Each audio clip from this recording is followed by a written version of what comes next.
Hi viewers, welcome to my channel. একটা গুরুত্বপূর্ণ update নিয়ে তোমাদের সামনে চলে এসেছি। চলো জানি কি রয়েছে সে সম্পূর্ণ তথ্যটি। সুপ্রিম কোর্টে ঝুলে ৮৩,০০০ মামলা, আদালতে দেখা হবে। সামান্য কিছু হলে বিদ্যুৎমান দুই পক্ষের মুখে শোনা যায় এই খুব চেনা বাক্যটি। ন্যায্য বিচারে আসার সবাই এখনও তাকিয়ে থাকেন আদালতের দিকে। সেই সূত্রে দিনের পর দিন ধুলো ভরা ফাইলে বাড়তে থাকে মামলার পাহাড়। কিন্তু বিচার কোথায়? এখনও ৮৩,০০০ মামলার ফসলা হয়নি সুপ্রিম কোর্টে। সময়ের সঙ্গে সঙ্গে বিচারপতির সংখ্যাও বেড়েছে, কিন্তু পরিস্থিতি কোনো বদল হয়নি। তথ্য বলছে বিগত এক দশকে ৮ গুণ বৃদ্ধি পেয়েছে মামলা জমার হার। এর জেরে এখনও ঝুলে রয়েছে ৮৩,০০০ মামলার। এ পর্যন্ত যা সর্বাধিক। বিচারপতির সংখ্যা বাড়লে বকেয়া মামলার সংখ্যায় তার কোনো প্রভাব পড়েনি। ২০০৯ সালের সুপ্রিম কোর্টের বিচারপতির সংখ্যা ২৬ থেকে বেড়ে হয়েছে ৩১। আশা করা হয়েছিল বিচারাধীন মামলার সংখ্যা কমবে, কিন্তু উল্টে তা আরও বৃদ্ধি পেয়েছে।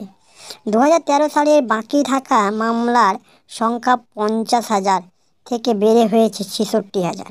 ২০১৪ সালের প্রধান বিচারপতি পি সদাশিবম ও আর এম লোধার সময় সংখ্যাটা একটু কমেছিল। ২০১৭ সালের মধ্যে তা আরও কমে হয় ৫৬,০০০। কিন্তু ২০১৮ সালের প্রধান বিচারপতি দীপক মিশ্রের সময় ফের সংখ্যাটি বাড়তে থাকে। ২০১৯ সালে প্রধান বিচারপতি রঞ্জন গগৈর সময় শীর্ষ আদালতের বিচারপতির সংখ্যা বেড়ে হয় ৩১ থেকে ৩৪।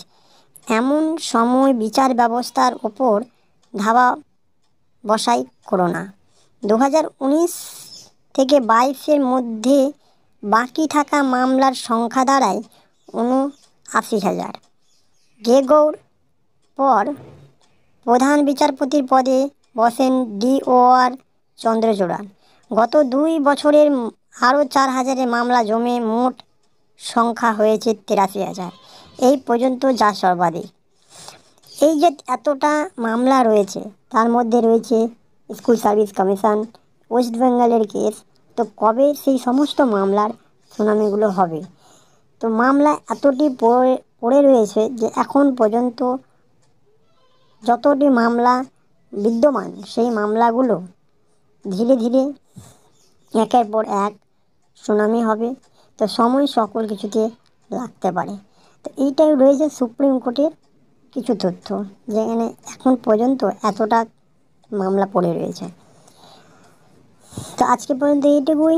নতুন ভিডিও নিয়ে, অন্য কোনো টপিক নিয়ে আবার আলোচনা করতে চলে আসবো তোমাদের ভিডিও নিয়ে। আজকে পর্যন্ত এইটুকুই। থ্যাংক ইউ, ধন্যবাদ।